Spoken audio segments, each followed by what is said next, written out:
Hello guys, I'm finally back with another Minecraft to Minecraft episode for you guys. Today we're going to talk about logic gates. Let's start discussing what they even are. A logic gate is a component that has a few inputs and a few outputs. Those inputs/outputs can be 1 or 0, so it's just 1 bit. A logic gate will think about what the output should be depending on the inputs. They also have a symbol that gets used in logic diagrams. For example, this is how the AND gate looks in logic diagrams.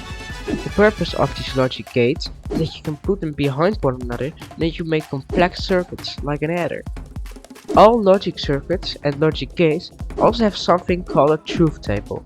It's a grid of ones and zeros that show when the outputs are on depending on the inputs. They basically show what the logic gate or logic circuit does. For example, this is what the truth table looks like of an AND gate. We will talk more about them later. So, the first logic gate we are gonna discuss is called the NOT gate. Its symbol looks like this. It's a little triangle with a dot at the end. This gate has one input and one output. It works like this. Whenever the one input is off, the output is on. But whenever the one input is on, the output is off. It basically inverts the input. It negates it. Can you try making this in Minecraft? I'll give you some time.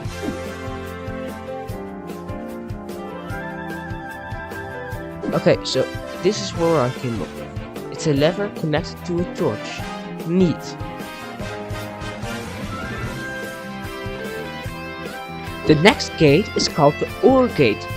This gate has two inputs and it looks like this. It's kinda like a tower with a little curve at the beginning. This gate is really simple. Whenever one input is on or the other, the output is on. Hence the name OR. Its truth table looks like this. When the first input is on, the output is on. When the second input is on, the output is also on. When they are both on, like you see in this row, the output is also 1. Making it in Minecraft is as simple as combining two wires with each other, like this. Here is your OR gate. The next gate is called the AND gate. It also has two inputs and one output. It looks like this, kinda like a tower. Can you guess what it does based on the name and on the OR gate? Well, the output turns on whenever both inputs are. This is the truth table of an AND gate. By the way, making truth tables is a smart way of looking at what you want to make. Making this logic gate in Minecraft is a bit harder than the other ones. You can't just use a torch or combine two signals, but there is one, and this is how you make it. You have to ponder a little to understand how it works. For the output to be on, this torch needs to be on.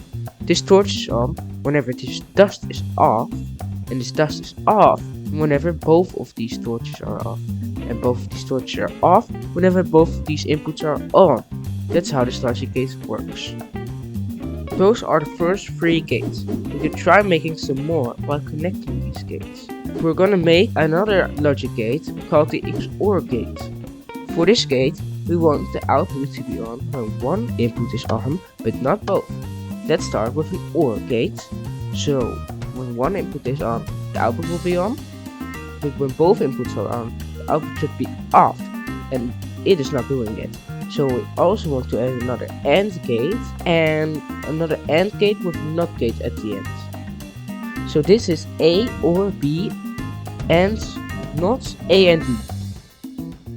Let's try it out. Yep, it works.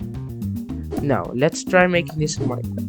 So an OR gate with an AND gate and another AND gate with a NOT gate. Let's connect them up.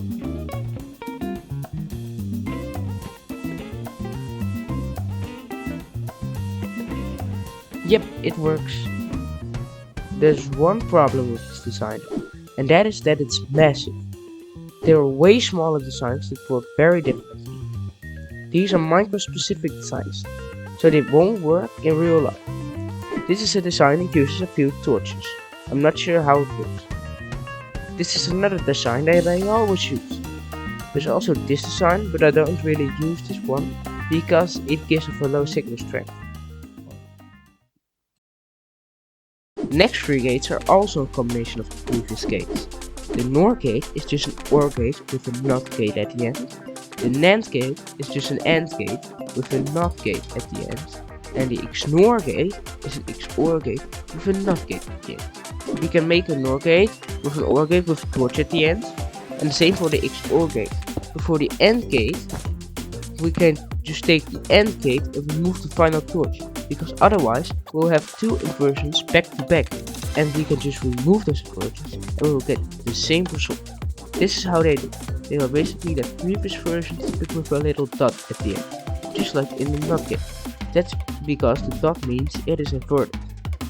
All of these logic gates create some rules that we can use. For example, we can say that not A is the same as A. Some other things that we can say are that not A or not B is the same as A and B. This is how we made the AND gate earlier. And the inversion of not A and not B is just the same as A or B. A list of these rules is now on screen. Pause if you would like to read it. There's this really cool program / game made by another YouTuber named Sebastian Nate. This game is called Digital Logic Sim, and you can try some Boolean Algebra rules in this game. Look, I made an XOR gate in this game. I highly recommend installing this for yourself and watching a series of it. It teaches you a lot about how we can use these logic gates to create cool things like binary adders. Sadly, this is the output of the video. I hope you enjoyed today's episode. Next episode, we're gonna start with arithmetic. We'll make a binary adder. And maybe even a subtractor. Remember that we can easily make subtraction with an adder by inverting all the bits and adding 1. Addition might look impossible right now, but it's kinda simple. So guys, I'll see you then. Bye!